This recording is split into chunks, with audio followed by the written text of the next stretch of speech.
Hello and welcome to episode 3 of our Leading Minds podcast, where we bring in entrepreneurs on a weekly basis to discuss different issues in and around mental health. Now, today we have a very special guest, very good friend of mine. Before I properly introduce him, today's podcast is more in and around inspiration. An inspiration to be able to get out of your environment and not let your environment dictate you or become a victim to it. And what we're going to cover is a lot of topics in and around how environments can potentially control us and how we shouldn't become a slave to them. So, with further ado, we have on our podcast my friend Rudy. How you doing? I'm good, thank you. Good. And obviously my man Courtney. How we doing, guys? How do I introduce you, man? I've been thinking about this, right? CEO, London Inc. Yeah. The London's latest music recording label. It's more than a recording label. More than a recording label, we're going to go into it. Yeah. Alpha Global. Yeah. Sports, footballers, helping people coming into the country and becoming more productive as sports as athletes. Footballers, yeah.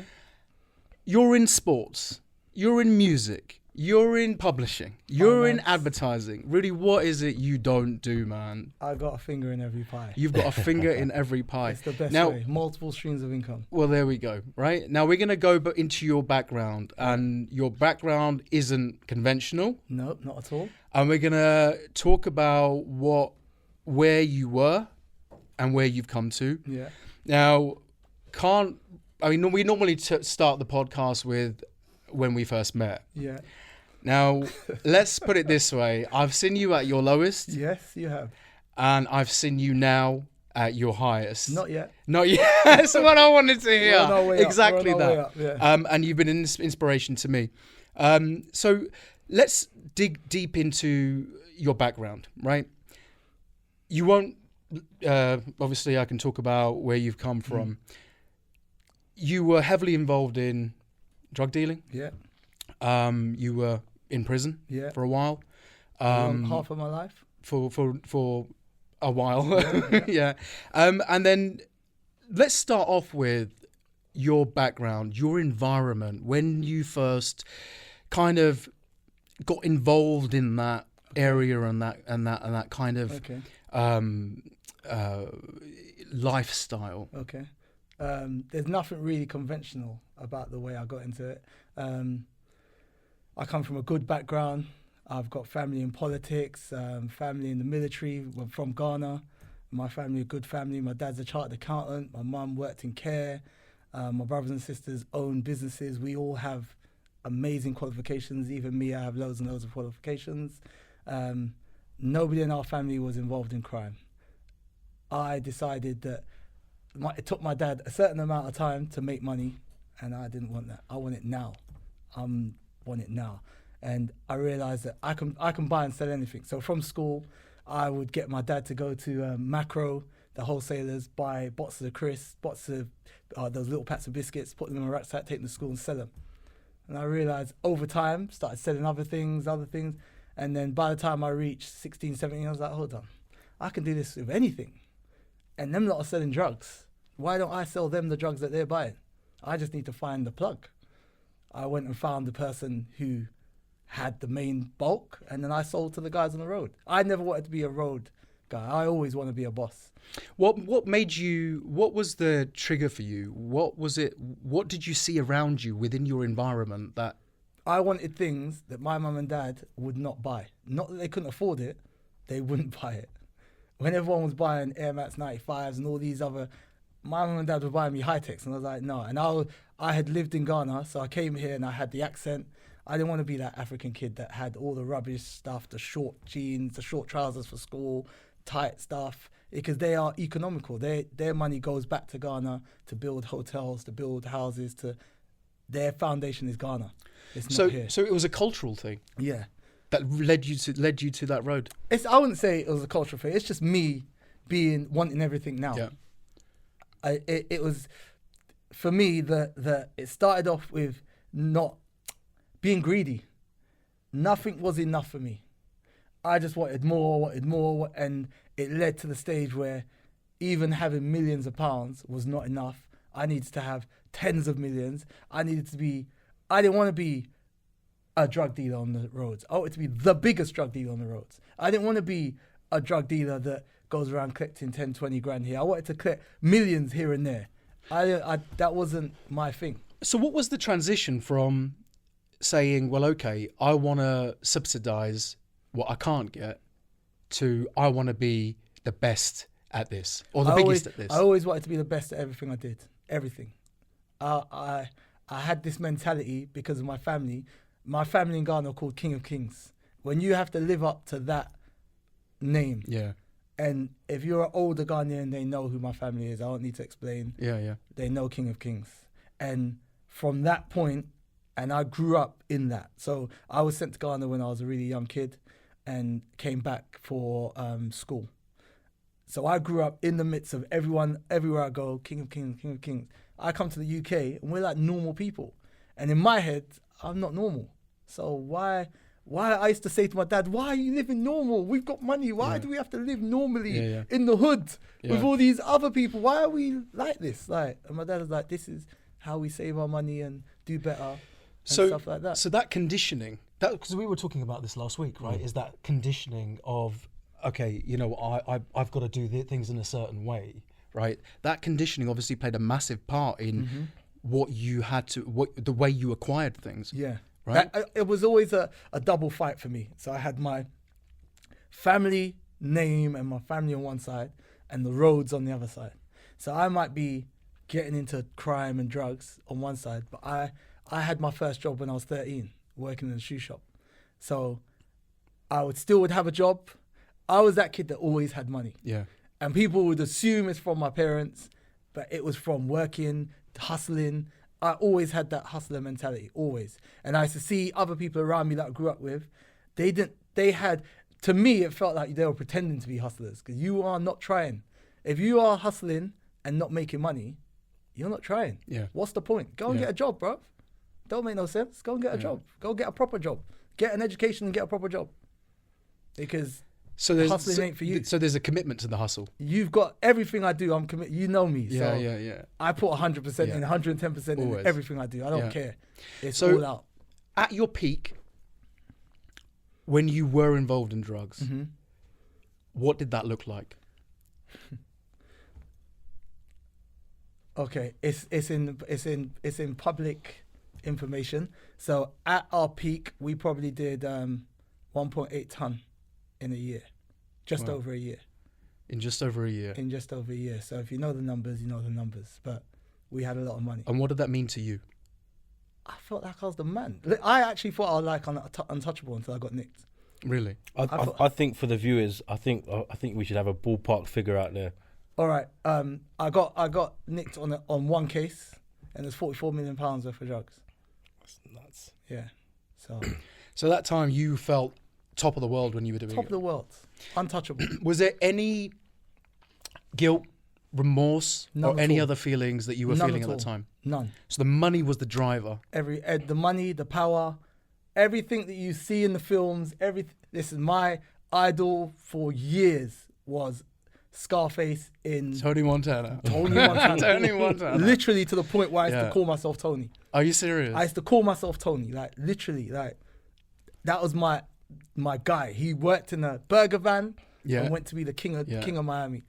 I used to watch that, and the worst thing my dad ever did was take us to cinema. I saw that poster, and I was like, I want to see that film. He's like, no, we're gonna go see Moses or something like that. What was it, 10 Commandments? And then I secretly went and watched that film, and I was like, yo, is that how you do it? Okay, you got to kill a few people along the way. You got to do a bit of this. But did you know at that point exactly what you needed to do to get to that? At that point, levels? seeing that movie, I didn't know what I needed to do. I knew that you have to know the person who. It's as if it's like. You want to sell trainers, you need to find the factory. Yeah, of course. Yeah. So I needed to find the factory. My family have been in manufacturing. My family been in all these things. So I know how business works from a young age. To get pocket money, I used to have to fill out an account book. I think I've got it somewhere in my house still. Wow. To get my pocket money. And my dad wouldn't give me the same amount of pocket money if I couldn't account for all the money that he'd given me the week before. Unreal. So I knew business from day one. Yeah. Like, I know business. That's what I know. How to make money, how to find revenue streams, how to monetize things, how to monetize people. I know how to do that. It's funny you say that, right? Because, so I come from Maidenhead. Yeah. And 15 minutes away is Slough. And we used to see a lot of stuff going on, right?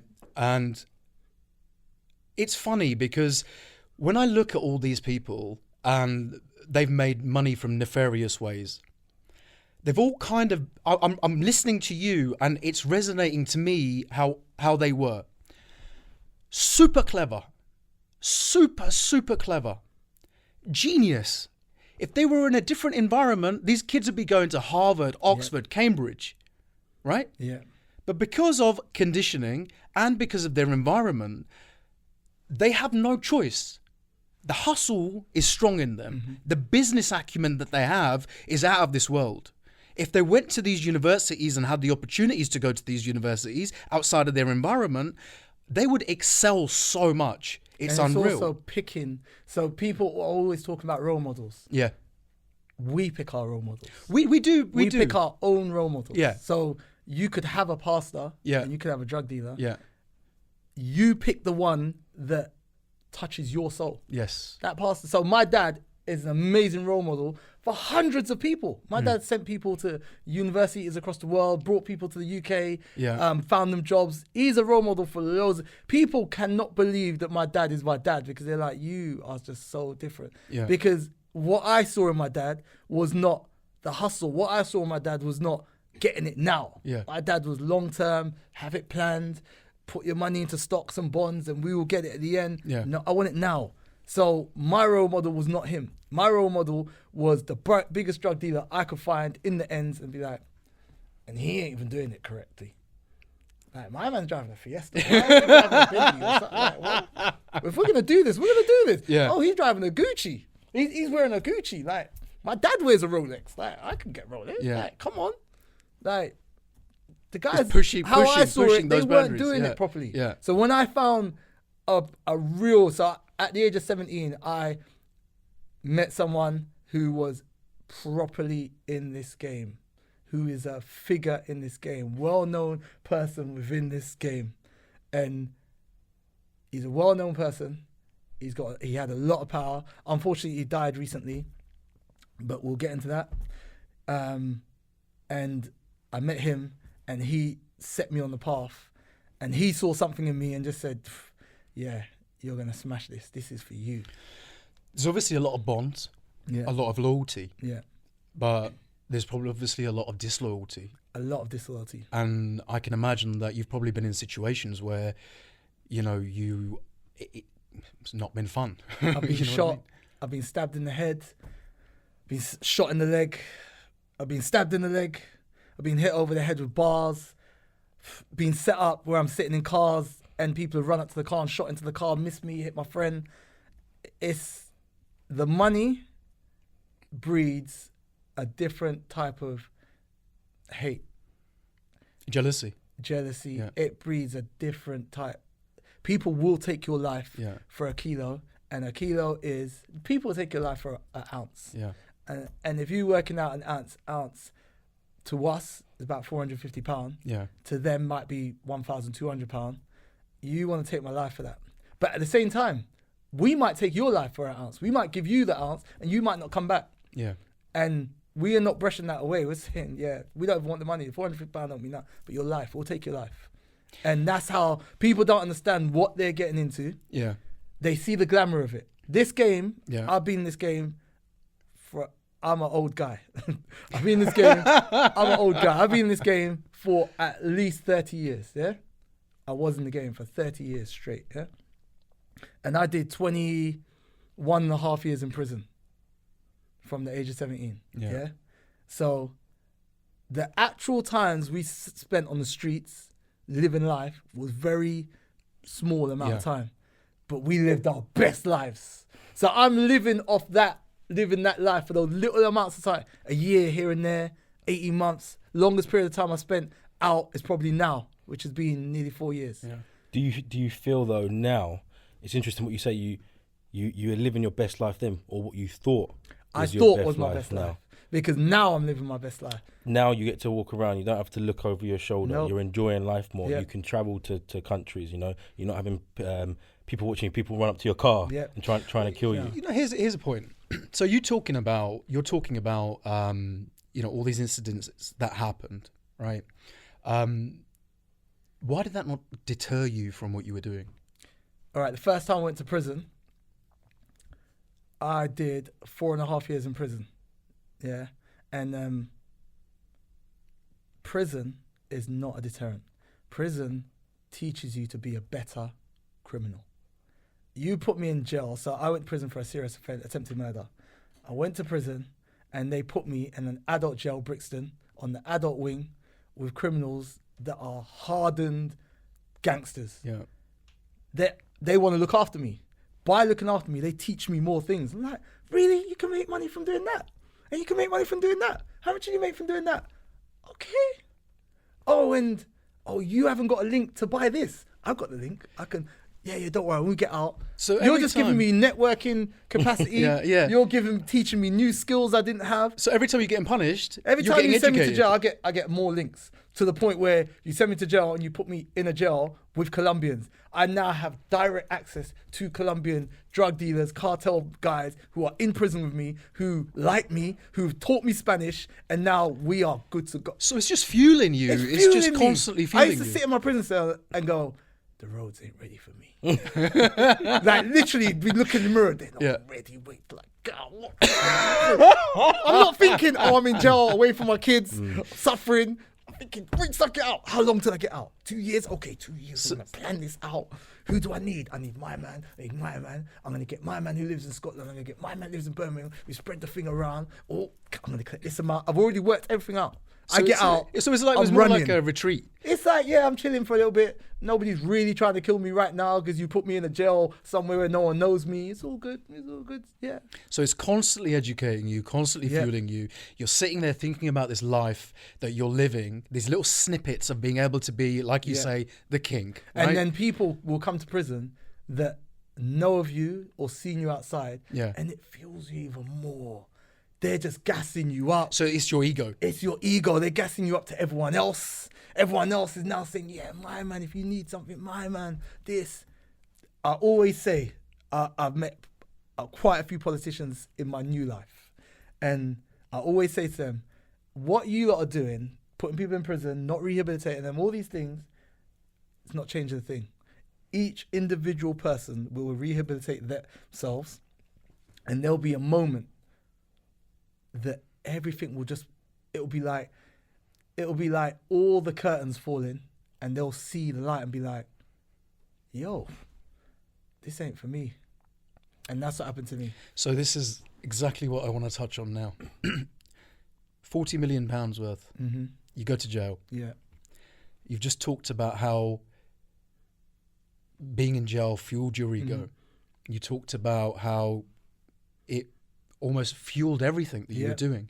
What was the difference this time around? This time around, one was my son, one was my dad got leukemia, and the other was the day I was arrested, my mum had a heart attack and they didn't tell me for 7 days. And I was like, if my mum had died and I was in jail, and then I'm in jail and my dad dies, nah, this is long. So I'd already started the path to being like, oh, I don't really want this. So it was almost instant. Yeah, as soon as you went in, you were like, that was it. Yeah. Like, this is it. And I started the path, and then they put me in one of a prison called Swellside, which has virtually every day someone gets stabbed or cut. Every day. I was in there for 3.5 years. Every single day, someone's getting stabbed or cut. The way the prison stopped that was by locking everyone up and not letting them out. So 23-hour bang up until people stop getting stabbed and cut up. And then I always thought, no one's going to touch me because they know how we roll. So no one's... And then a kid was paid to stab me, and this little kid...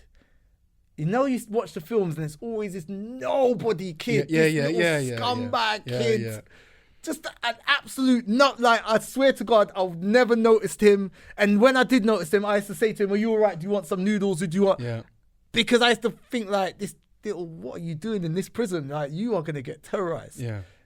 I never used to think. One day he went and having an argument with him, and he pulled out a shank and stabbed me in the head, in my temple. And I didn't think nothing of it, carried on fighting. Him and his little friends tried to rush me. Then all my friends come out. We had a little fight going on, and then it got pulled apart. I didn't realise he stabbed me in the head. Saw the blood running down my top. Well, I didn't see it. A prison officer saw it and said, "You're bleeding, come on." And then these two female prison officers are taking me into an office. And then they're talking to me and they started crying. These two female brothers said, "Why are you crying?" He said, "You could have died. He stabbed you in your temple. We need to take you to hospital." So I don't need to go to hospital. I'm good. Because in my head, I'm thinking, yeah, this guy, getting it. Yeah. It's on now. I know that everybody is after this kid now. I don't even need to lift a finger. He's finished. And over a period of 6 weeks, so he had 6 weeks left to get out. So over a period of 6 weeks, they kept him on bang up, and he only used to let him out for his food when everyone else wasn't around. So I didn't get to him for 6 weeks, and then he got out.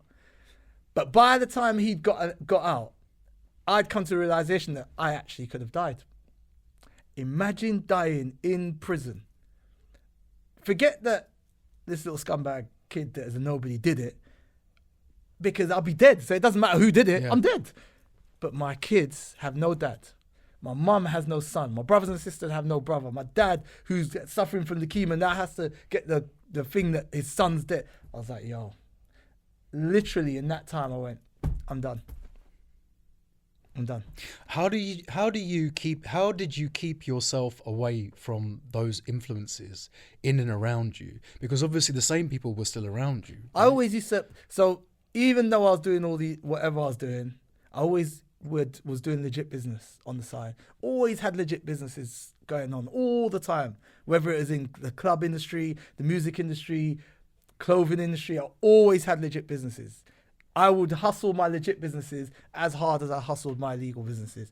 So the moment I said I'm done, I just concentrated on my legit businesses. All of a sudden, my legit businesses started popping off. I was like, whoa, this is a good look here. And we're gonna get to that. We're gonna get to that because what I want people to understand is your journey to where you are now, right?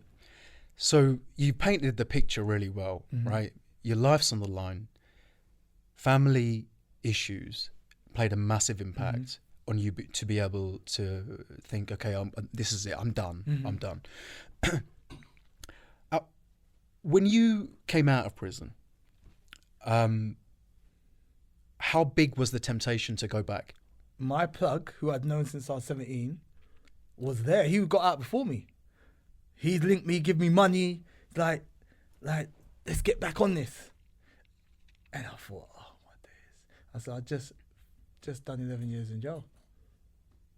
Nah, I'm not going back. I said, bro, we're going to go back to jail. We're going to go back to jail. If we do this, we are going back to jail. He said, I've been doing it. I said, boy, I'm not sure about this. Nah, I can't. I went and done a job as I first started off cleaning people's cars, car valeting. People, no one believed me. Everyone was like, this guy's doing this. He's got a cover going on. Like this is like some dodginess. Yeah. He owned the company. I was working for some guy, some random guy. I was cleaning people's cars. And then after that, I started doing scaffolding. Everyone was like, nah. I turned up at the scaffolding place with my rollie, got Ray-Bans on, dressed up, all the scaffolding. Like, bruv. I said, bruv, this is all the clothes I've got. I ain't got no other shit clothes. I ain't got shit clothes. So this is how I could turn up. Started doing scaffolding, then did a bit of building work, and then that all fell to the side. And then my Cody's come back to me, he's like, bruv, why are you doing? He came to the building site once and said, why are you doing this? He said, have you forgotten who you are? I said, bruv, I know who I am. I'm good. I'll always be me. It doesn't matter what. Whether I'm scaffolding or doing building or doing deliveries, ain't no one gonna talk to me because I know who I am. I'm good. I just don't want to go to jail. I'm shook. Like it's got to that bit where I don't want to go to jail. I've done, but I said, how much prison do we have to do till it's not enough? I said, do we have to die in jail, bro? Never thought of it again when I said that. Never thought of it. Was it really that like deep, almost like a switch? Deep. I don't want to go to jail. Don't want to go to jail. Don't want to go to jail. Don't want to go to jail. And I'm not going to be an informer. if you commit crime, there are a couple of outcomes. You're going to die, you're going to go to jail, or you're going to be an informer. There's no other outcomes. Yeah. Find the old drug dealer who's still popping, still relevant, doing this thing now. You're not going to find one. I don't care who they think they are, you're not finding one. And if there's an old drug dealer who thinks he's relevant, still selling drugs, the young G's who are 16, 17 are going to jack him. Then what does he have to do? Does he have to pull out his thing and put a bit of work in? You're not going to do it because of your kid and your lifestyle. So now you're a victim. So I wasn't going to be that guy. Went and got a job at Krispy Kreme's delivering donuts. I remember delivering donuts, someone seeing me at a Tesco delivering the donuts, and the guy was like, "Bruv, I know this is a cover." He's like, so still, even then, people were still like, "This is a cover." Today, for something. people see me Are you today serious? driving around and going, "Yo, bruv, give me a link." Like, I'm not in that game no more, bruv. Believe me, I'm not in the game no more. That's why these things help me out, because it kind of puts it out there to people. I'm no longer in that game.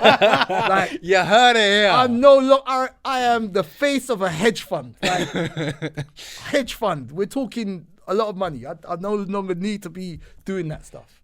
So let's just touch on. You're a Krispy Kreme driver. Yeah. Let's just pause for a second, right? This is what you were doing, I had and the this is uniform. only I had the 3 u- This is 3 years recently, ago. You know, 3, 4 years, recently. 3-4 years It ago. was like right? two and a half years ago. Yeah, two and a half years ago. Yeah. 2.5 years ago. What was the breakthrough moment? A friend introduced me to a group of guys who, at the time, he didn't tell me who they were. He just said, "Can you come along and tell them one of your ideas?" Because I have books. If you imagine the amount of time I spent in prison, the amount of time I had, I've got books of business ideas. My little genius thing I have is, I look at something, I know how to make money from it.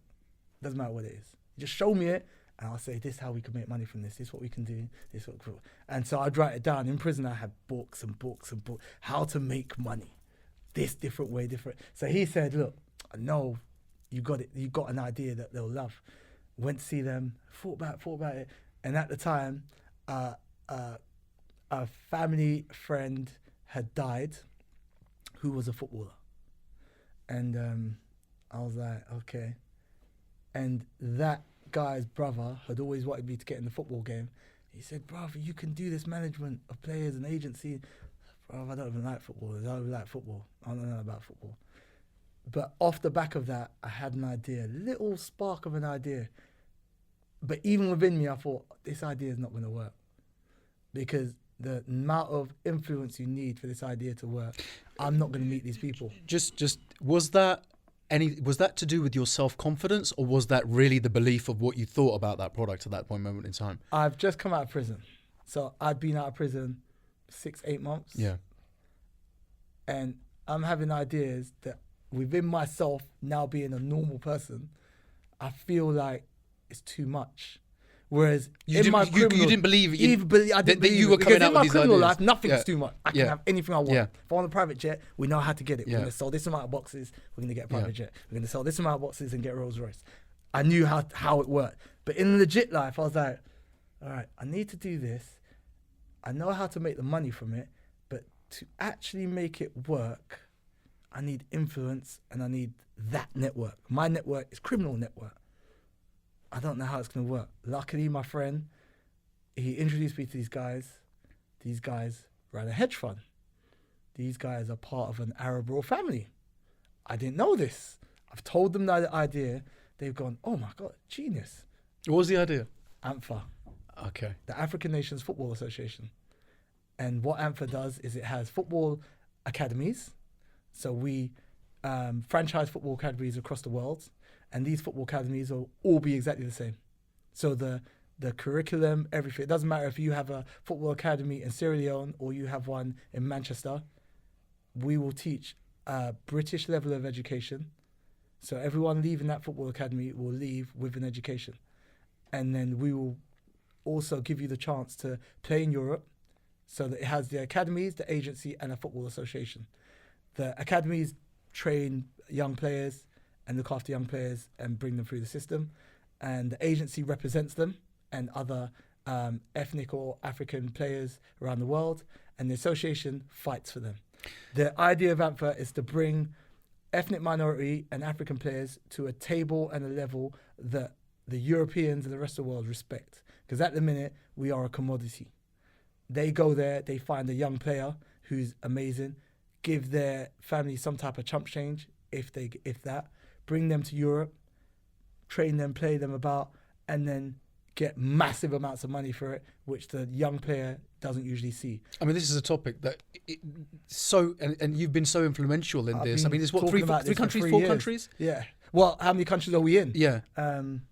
We're probably in 8 countries now. 8 countries. Yeah, we're probably in 8 countries across Africa. Within the space of two and a half years. In the space of 2 years. 2 years, yeah.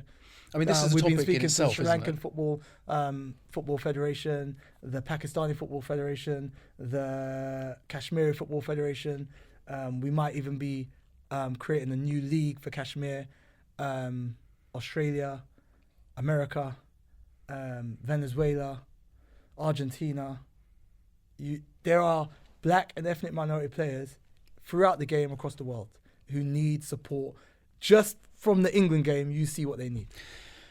So if that doesn't tell you, do you see that, and do you link that back without getting too controversial into society here in this country? That either underrepresentation or misrepresentation. It's a bit of both. So we, as black footballers or black people involved in the game, think how many black players are successful, big time players in the Premiership and have been over the period of the last 20 years. Yeah. Now translate that to the managers in the Premiership. Yeah. Where is the black Premiership manager? There ain't one. It's interesting you say that, and I'm so glad you brought it up. It's a point me and Shazad wanted to focus on. What I find interesting, like going back slightly, is that before you became a product of your environment, you actually changed your own environment. So from an outside view, like you said, you had this amazing family. You're famous in Ghana. Your dad's got an accountancy background. You know, you were given the privileges, I guess, to flourish, and you said no.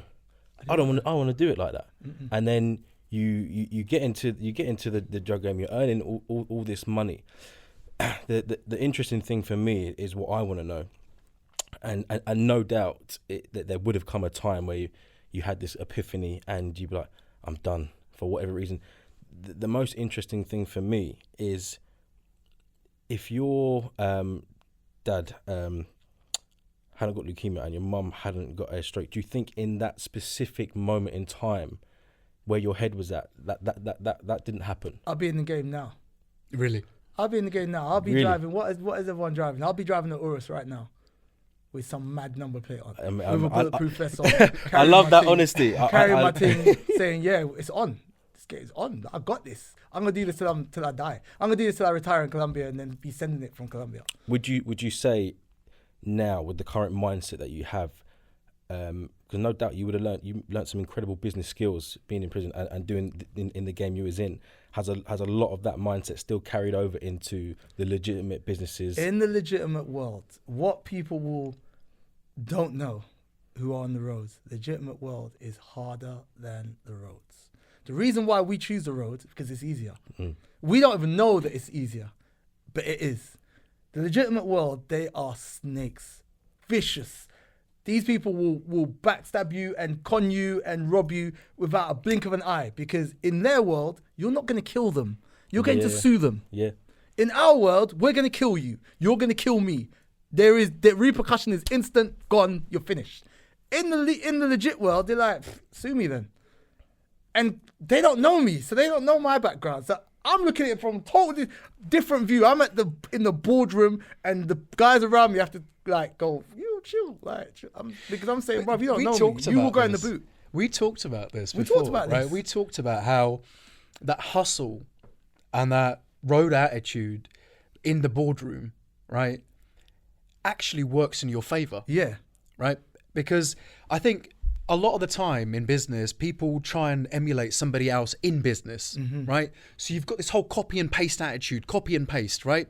Boardroom, sit around, have a meeting, discuss, bang, bang, bang, discuss it in this format. Even people, you'll see these, I don't want to call them influencers, but you watch these videos of how to conduct yourself in business. To be honest, I've said this before, it's all regurgitated.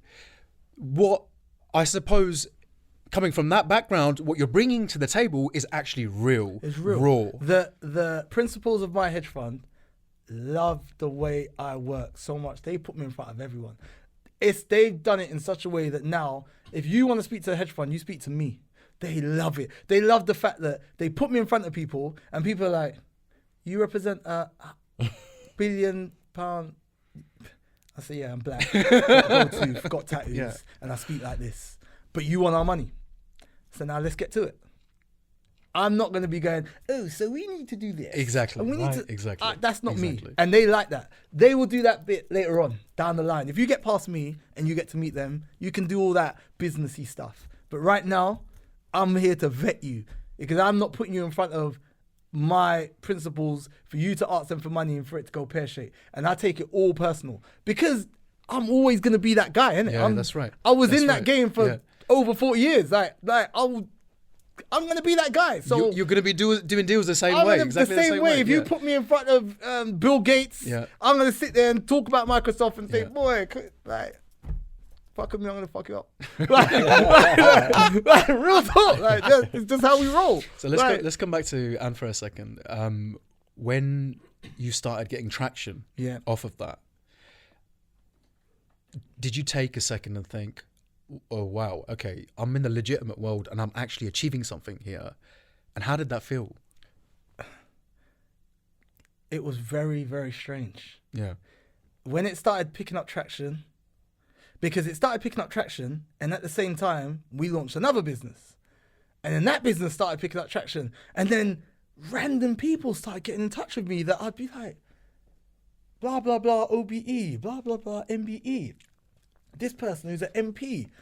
Then I'm going to meetings, I'm sat with 5 MPs and I'm thinking, what's going on here? Yeah. And it's only recently, it's very recently since we moved to our office in Westminster that I've realised that what I bring to, because I kept thinking, what do I bring to the table? Yeah. But now I see what I bring to the table. I see my power. I see what I can do. And for me, I now can set the pace for the young guys behind me. The youths that I see on the road, the youths that I knew, the youths that I used to pollute their life by giving them things to do, I can now give them new things to do. And some of these guys are now coming to my hedge fund, getting to sit in an office in Westminster, talking to a guy about a business idea they have, and I can actually help them. Yeah. And I've seen people's lives change. That's so powerful. It's so powerful. It's amazing. You know? It's so powerful because I'll be honest. You know, I when I see people from ethnic backgrounds, and I see that a lot of the environments that we're kind of born into or we can't help, there's such a desire to get out of that. Serious desire, and I don't know where that comes from. It's not necessarily even a desire to get out of their environment, because a lot of the time these people will succeed and stay in the environment so they can show off to the others in that environment. What the desire is for is to succeed. Our desire as ethnic minorities is to succeed. Then you have a small majority of us that want to succeed and live amongst our oppressors. Yes. Yeah. There's a difference. A lot of us want to succeed and stay in Brixton, stay in Harlesden, stay in Church Road. I want to drive my Ferrari. I want to have all these things, but I want to stay in the hood with the people that I know love me. Because a lot of the time, like the footballers, they succeed. They then move to the areas of their oppressors and mix with their oppressors. These oppressors never loved you then. They don't love you now. And what proves it is this England match. Do you know what? They don't love you. That is, the thing is, I mean, I've been quite vocal about this anyway, right? Is Mesut Ozil, who used to play for Arsenal, he said something which is really poignant. He said, "I'm German when we're winning, but I'm a foreigner when we lose." Yeah, of course. Right?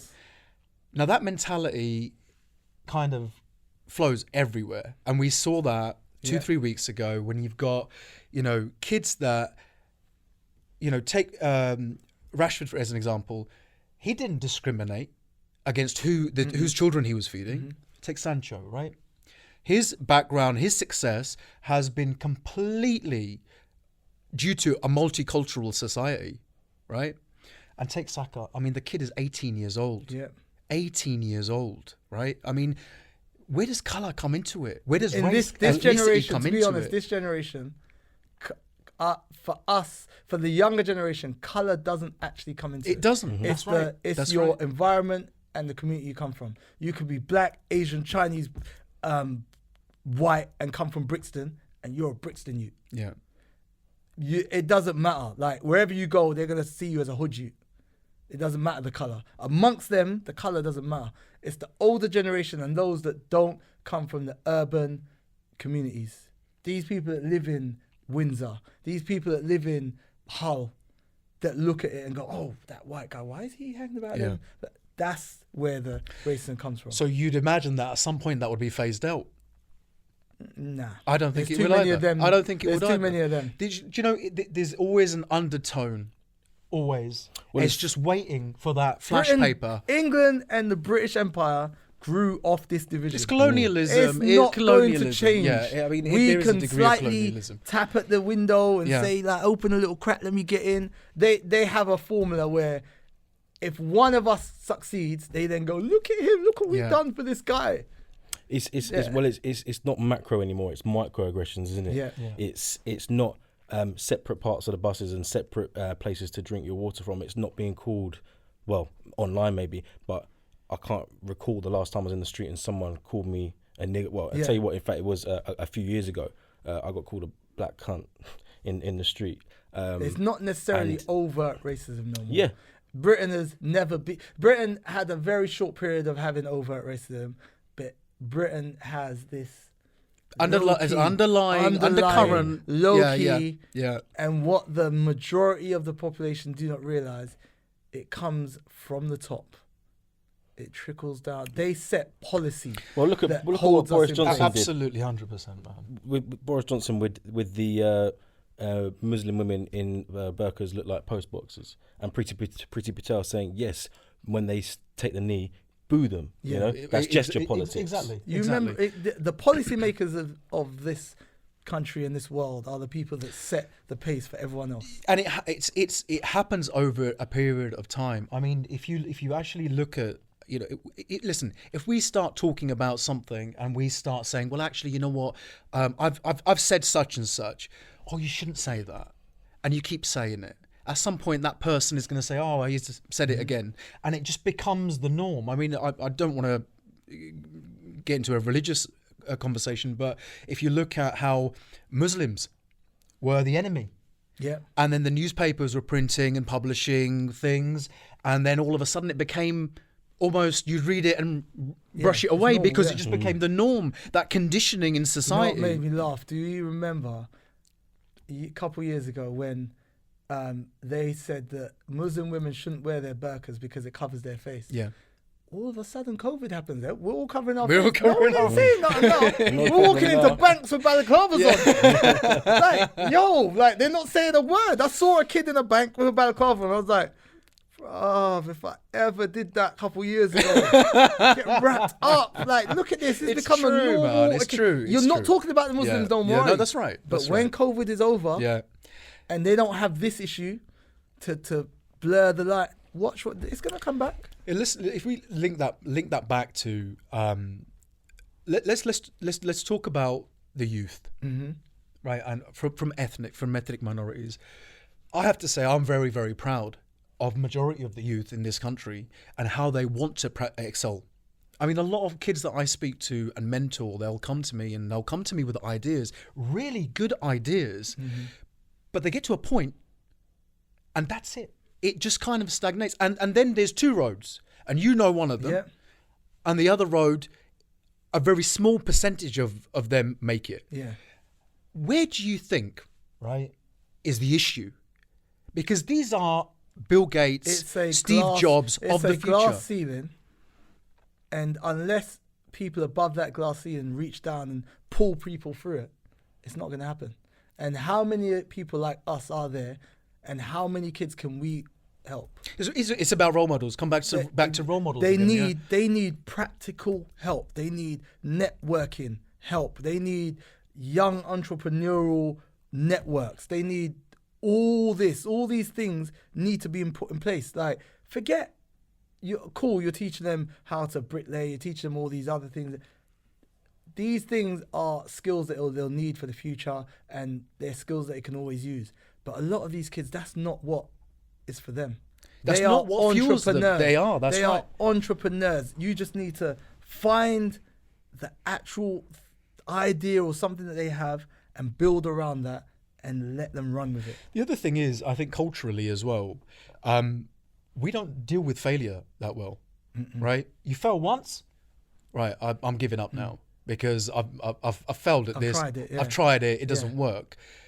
But how do you build that persistence in these people? Because we were talking about this last week, right? Your business trajectory can be like this over a period of time, but there will always come a point where it will plateau or it will fall off. And that's when you need to become the most resilient. And I suppose how do we get those entrepreneurs or those kids and those youngsters who have that entrepreneurial spirit, who have the ideas to just hold on and see it through? I think what Rudy's already touched on is the key thing, and it is that one-to-one support. I'll be completely honest. I don't know if we would be sitting here if you hadn't done the 16-week course, and then I had the courage to speak to you about Pet Protect, and obviously we branch off into other things. My first mentor, who I first spoke to Pet Protect about, had already said how busy he was, and he wasn't going to be able to have that much time for me. He gave me a little bit of hope, but like Rudy said, I needed more, and that's why after that couple of weeks I was and it just died out. Fortunately for me, with the way my businesses went, and I start to learn more about myself, it kind of gave me the confidence. You know what? Nah, fuck this. I'm going for this again, and I pitch it to you, and we set it up. But it's, for me, for what Rudy's touched on, it comes down to the education through every single aspect, and saying to these kids, you're going to fail, and you can't stop there. And there's nothing wrong with that. There's nothing wrong with failure. I mean, look, the reason why failure fuels you for your success. Failure fuels you for your success. Absolutely. And this is one of the 100%. reasons why we set up Leading Minds, is because when you get to that point of failure, it can really bring you down into such a dark place. I'm a mental health ambassador because I suffered from depression and didn't know I was suffering from depression. At what point? Loads of different points in my life. Loads. I never even knew it was depression. I just felt like I was down and just not feeling myself and just not. And it's only after speaking to someone who works in mental health who explained it to me. And I'm lucky that within our organisation we have a mental health governor. Shout out to Khalid Ali, who runs Think About Mental Health. And that organisation supports every single thing we do. And he's on call for me anytime. If he comes to a meeting and he sees that I'm not the same usual me, he'll pull me to the side and say, what's wrong? Is there anything you want to talk about? And how you feeling? And he's amazing. I've got that support right there all the time. And he also offers that support to everyone we work with. So everybody needs it. And a lot of people from our backgrounds don't understand that they're suffering from PTSD, that they're suffering from depression. These things are just things that we fight and get over as a normal day-to-day thing, and we never think about it. Again, it's a cultural thing. Yeah. You know, and we kind of touched on this on our first episode, right? When I went through my depression, when I was reaching out to people, it was a case of get over it. It's as if depression and mental health issues don't exist. Yeah. That it's just you being lazy or you being unmotivated, etc., etc. You know what I mean? But this is the perception of it. For someone to have a real mental health disorder, it's self-harm. It's got to be tangible. Right? There's got to be some physical element to it. It is the next epidemic. It is. The absolutely. government know it. Everybody in healthcare and everybody everybody knows it's coming. It's the next epidemic. After lockdown, people are suffering with mental health issues that they don't know. They think probably 50% of people during lockdown suffered from some type of mental health issue, and they haven't spoken about it.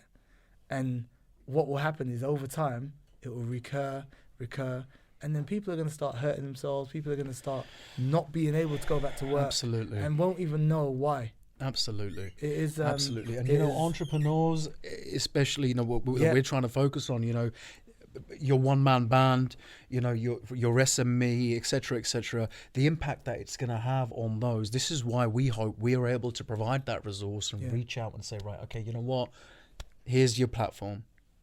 Reach out whichever way you want to. What entry point do you feel comfortable with? Is it therapy? Is it courses? Is it physical fitness?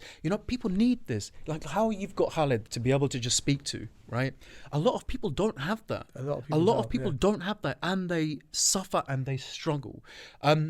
Just going to come back to your journey quickly. As it stands right now, you've spoken about Anfa. You've spoken about the great work you're doing with these young footballers. Now you've also gone into music. Do you wanna tell us a little bit about that? Okay, the music is very strange, but it was a very strange course. I have a record label called London Inc. With an artist called Hunters, who's quite big in the Asian music industry, Bhangra. And if Asians out there will know who Hunters is, will know who V is, will know who Ishas is, that they're three brothers, and they were doing big urban Bhangra songs. So he's my business partner in London Inc. And we've released a track which is we call our music Global Fusion. So we've just released a track which is Hindi, Arabic and English. So we have a young lady called Amina singing Arabic and English, and we have Hunters doing his thing. And video is nothing like any type of Bollywood, Punjabi type of music video you'll see. It's more like a John Wick film. Everybody who sees the beginning of it is like, is this a movie? Like, yeah, this is what we're doing. And off the back of that, I've managed to start talking and working with some of the biggest Asian artists in the world, some of the biggest Asian artists in India. We're talking artists that regularly have 1 billion views, 1 billion streams. People keep asking me, why did you go into that side? Why have you gone into Bhangra music? And I say, look at the numbers. I'm a man who comes from the roads. I know you've got passion for it. And I got a passion for it. But one of the things for me was I was not happy with the way that industry treated my business partner. I felt that he wasn't treated correctly, both financially and with the respect that he should have been given for what he created in that industry. And so off the back of that, I said, look, we can change this. We can make this just the same as the Western music industry. They have a style of doing stuff, but if we force them and we force our way, we don't knock on the door and say, oh, let us in, please. We kick that door off, go to the table and say, this is how it's working. If you want to work with us, this is how it works. And that's basically how I've come into it, because as I've been told, a lot of Asian music people were happy with the status quo. They just carry on. They're happy to be exploited. They're happy to be exploited. They're happy to exploit. And I was like, no. Because I come from an organization that represents Martin Luther King Jr. III, everything we do has a moral implications, has equality backed. So I've got to do everything correctly. So now when I do business, in the back of my mind, I'm constantly reminded that, remember, you're representing Martin Luther King Jr. You're representing a legacy. You're representing a whole story and history that has weight and has power. It's defined the course of where we are now. So right? when I do business, that is what is my anchor point. So one of our things that all the guys in our organization say is our morals can't be bought. You can't afford to buy my morals because we have more money than you'll ever have. Where our money's coming from it's like an endless pit of money. I was just like, yo, we got a lot of money. Like, we got money that drug dealers dream of having. Yeah. So you can't buy my morals. You can't bring me back in the game. You can't say, if we do it this way, we can kind of take 5% of their thing. You can't do that. Everything we do is done correctly, and we have checks and balances within our own organization that make sure that everything's done correctly. And at the end of the day, when it has our name and our organizations and our companies attached to it, it's going to be done correctly. So when you see a London Ink production, or you see London Ink working with someone, they're doing it correctly. And that person's been paid, we've given this person an opportunity, and you're going to get to the world. And that's basically, as just being me, I just want to be the best, innit? Yeah. I just want to be the best. I don't play football because I'd never be the best at football. I'm good at some sports. I was amazing at volleyball. But other sports, I'm not good at, so I'm not going to do it. But business, I know I can do this. This is me.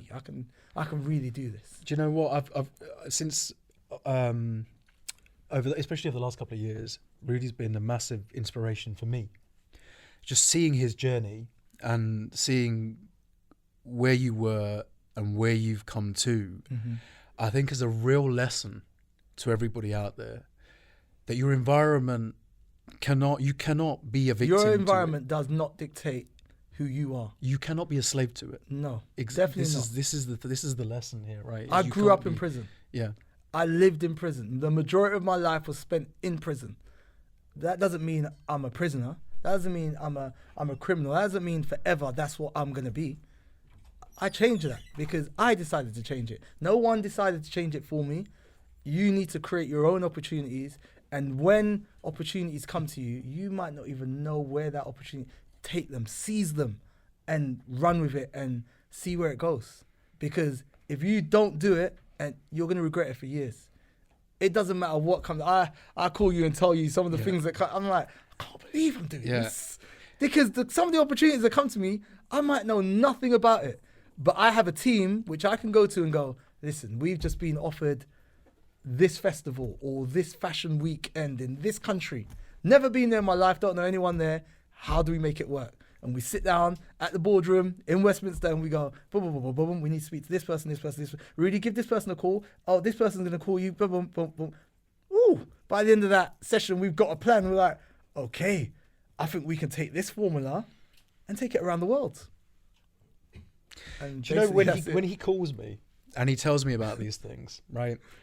And I know you won't mind me saying this. It's literally like speaking to somebody that's won the lottery.